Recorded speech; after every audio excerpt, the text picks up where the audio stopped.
Gold, trusted gold buyers. మీరు తాకట్టు పెట్టిన బంగారాన్ని విడిపించి ఈ రోజు ఉన్న మార్కెట్ ధరకు కొనబడను.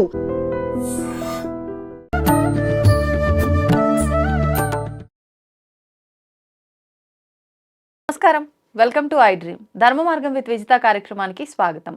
ప్రస్తుతం మనతో పాటు ఉన్నారు ప్రముఖ ఆధ్యాత్మికవేత్త జ్యోతిష పండితులు సుభాష్ శర్మ గారు. ఇప్పుడు గురుగారితో మాట్లాడదాం. నమస్కారం అండి. శ్రీమాత్రేనమ్మ.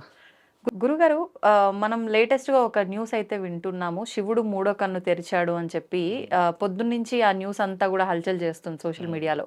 అంటే నిజంగా అలా భగవంతుడు మూడో కన్ను కనుక తెరిస్తే మనందరం ఇంత శాంతంగా ఉంటామా అనేది ప్రశ్న. అది వాస్తవమేనా, లేదు అంటే మూఢనమ్మకం అనుకోవచ్చా, ఇదంతా పుకార్లు పుట్టిస్తున్నారు అనుకోవచ్చా, ఏమనుకోవచ్చు? దాని గురించి వివరించండి.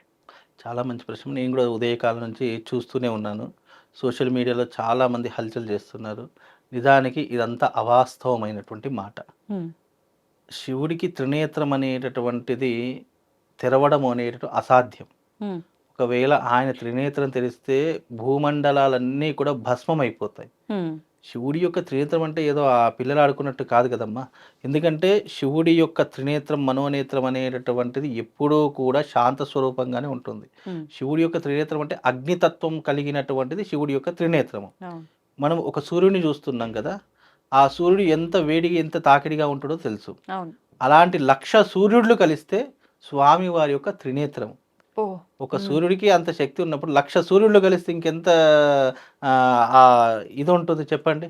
అంటే అలా తెరుచుకోవడం అనేటటువంటిది ఇంపాసిబుల్. నిజంగా అలా తెరవాల్సిన పరిస్థితి ఏర్పడుతుందని ఎక్కడైనా ఉందా? లేదమ్మా. అదంతా కూడా అవాస్తవం, కట్టుకథలు, అనవసరంగా లేనిపోనివి సృష్టించడమే తప్ప ఇక్కడ దాన్ని ఏదో వాళ్ళు క్రియేషన్ చేస్తున్నారు తప్ప అట్లాంటిది ఏమీ ఉండదు. ఒకవేళ శివుడు త్రినేత్రం తెరిచాడు అని అనుకున్నా కానీ అక్కడ మనిషి అనేవాడు ఉండగలుగుతాడా? శివుడిని మనం ప్రత్యక్షంగా చూడగలుగుతామా? ఇవన్నీ కూడా లేనిపోని. అంటే నాకు తెలిసి ఏంటి అంటే శివుడికి అలంకరణ చేసేటటువంటి లోపంలో ఏదైనా లోపం జరగాలే తప్ప దాన్ని చూసి వేరే వాళ్ళు ఏదో అనుకోవాలే తప్ప శివుడు మూడో కన్ను తెరవడం అనేటటువంటిది జరగదు. ఒకవేళ జరిగితే మనం ఈరోజు ఈ రకంగా మాట్లాడుకునేటటువంటి పరిస్థితి ఉండదు. అండపిండ బ్రహ్మాండాలని స్తంభించిపోతాయి. ఈ అండపిండ బ్రహ్మాండాలన్నీ కూడా ఉద్రిక్తమైపోతాయి. అసలు ఏది మిగలదు. శివుడు మూడో కన్ను తెరిచాడు అంటే ప్రపంచమంతా అంతమైపోతుంది. కాబట్టి అది అవాస్తవమైనటువంటి మాట. ఏదో ప్రజలను మభ్యపెట్టడానికో మాయ చేయడానికో ఈ మధ్యకాలంలో మనం చాలా మట్టుకు ఇలాంటివి చూస్తూ ఉన్నాము. కాబట్టి ఇవన్నీ కూడా అవాస్తవమైన మాటలు. అంటే ఒక అకార్డింగ్ టు ఆస్ట్రాలజీ తీసుకున్న, వేద పురాణాల ప్రకారం తీసుకున్న, శివుడు మూడో కన్ను తెరుస్తాడు అనేటటువంటిది ఎక్కడా కూడా లేదు. ఒకవేళ తెరిస్తే, నిజంగానే తెరిస్తే అది చూడడానికి మనం ఉండం ఫస్ట్. అంతే కదమ్మా. ఇప్పుడు అంతమే కదా. శివుడు మూడో కన్ను తెరిచాడు అని అంటే ఇంకా చూడడానికి ఏముంటుందమ్మా? ఏమీ ఉండదు. కానీ అంటే కొన్ని ఛానల్స్ లో చూసినప్పుడు ఈ వీడియో దీనికి సంబంధించి ప్రత్యేకంగా ఇది ఇలా తెరవటం వల్ల ప్రళయం రాబోతోంది అని చెప్తున్నారు. ఆల్రెడీ మనం కొన్ని విపత్తులు చూస్తూ వస్తున్నాం కొన్నాళ్ళ నుంచి. అలాంటి విపత్తులు ఇంకా ఎక్కువగా జరగబోతున్నాయి కాబట్టి భగవంతుడు ఒక సూచన ఇస్తున్నాడు మనకు అని చెప్పి కూడా చెప్తున్నారు. మరి దీన్ని ఎలా తీసుకోవాలంటారు? మీకు విపత్తులు వస్తున్నాయి, ఇలాంటి ప్రమాదాలు జరుగుతున్నాయి అని తెలుసుకోవడానికి మనకు జ్యోతిష శాస్త్రం ఉంది. ఇప్పుడంటే మూడో కన్ను తెరిచాడు. అంతకుముందు కూడా ఎన్నో ప్రళయాలు వచ్చాయి. అంతకుముందు ఎన్నో రకాలైన నష్టాలు జరిగాయి. దాన్ని అంతటిని ముడిపెట్టలేం కదా. ఎప్పుడైనా జ్యోతిష్యం అనేటటువంటిది భూత భవిష్యత్ వర్తమానాదులు తెలియజేసేటట్టు సూచిక. మనకు ఇప్పుడు ఈ విపత్తులు, ఇప్పుడు మూడో కన్ను ఇవాళ తెరిచాడు. మనం గతంలో చాలా వీడియోస్ చేశాము. ఈ ప్రళయాలు, భూకంపాలు ఇవి రాకముందే మనం ప్రెడిక్షన్స్ చెప్పాము. మరి అప్పుడే జరిగాయి కదా. అప్పుడు శివుడే మూడో కన్ను తెలియలేదు కదా.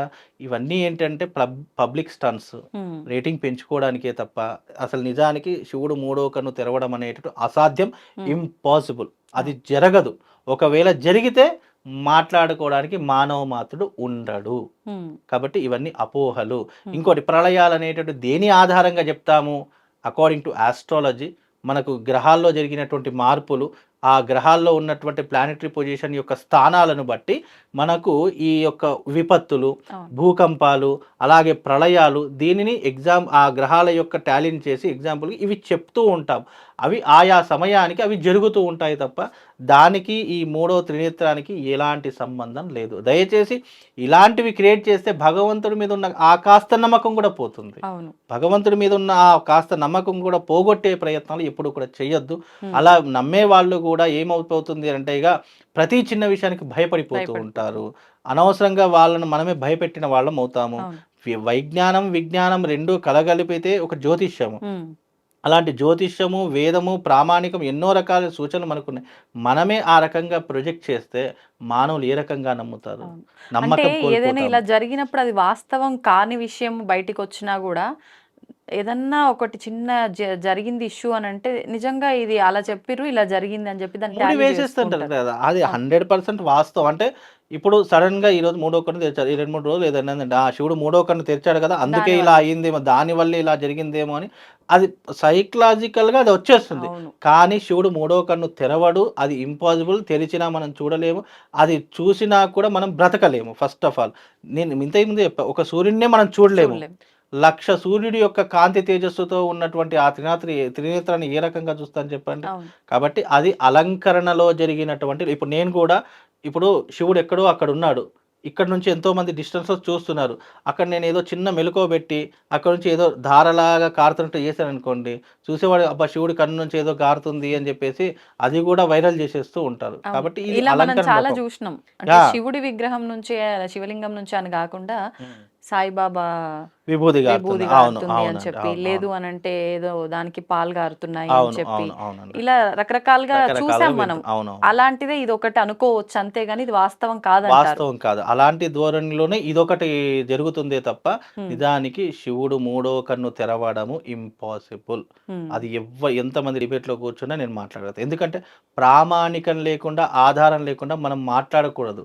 ఏదో చూసి మనం మాట్లాడకూడదు. నిజంగా ఇప్పుడు ఆ వీడియో ఏదైతే తీస్తున్నారో ఎక్కడో ఉన్నటువంటి వీడియో తీస్తున్నారు. నిజంగా దగ్గరికి వెళ్తే కదా తెలిసేది. నిజంగా అక్కడ మనం ముట్టుకొని చూస్తే కదా తెలిసేది. ముట్టుకునే ప్రయత్నం ఎవరు చేయరు. అలాగే అక్కడ శివుడు ఉన్నాడు కదా అని చెప్పేసి చేసే ప్రయత్నం ఎవరు చేయరు. కాబట్టి ఇవన్నీ కూడా అపోహలు, అవాస్తవాలు. దయచేసి ఇలాంటి మూఢనమ్మకాలు నమ్మి మీరు ప్రజలందరూ కూడా అనవసరంగా భ్రమ పడిపోకండి. భగవంతుడు అంటే విశ్వాసం ఉండడం మంచిదే, అంధవిశ్వాసం ఉండడం మూర్ఖత్వం.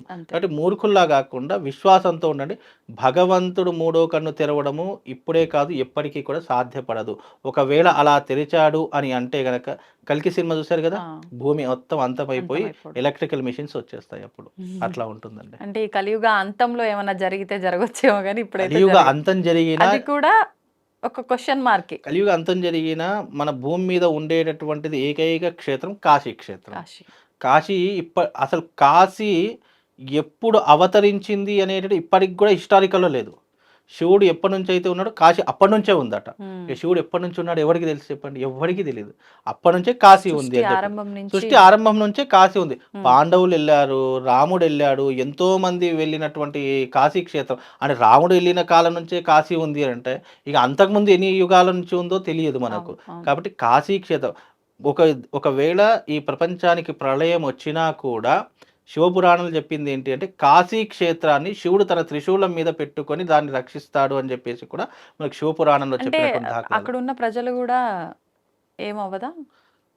కాశీ క్షేత్రానికి ఏమీ కాదు. ఓకే. కాశీ క్షేత్రం అనేటటువంటిది ఎప్పటికీ కూడా నశింపలేనటువంటిది, దహనం కానటువంటిది, దానికి ఏ రకమైన ప్రమాదం లేనటువంటిది కాశీ పుణ్యక్షేత్రం. అందుకే కాశీ మహావారణాసి అది ఏదైతే ఉంటుందో అది ఎప్పుడు ఉద్భవించిందో కూడా ఎవరు ఇప్పటి వరకు చెప్పలేనటువంటి సిచ్యువేషన్. కాబట్టి అది శివలీలలో ఒక భాగము.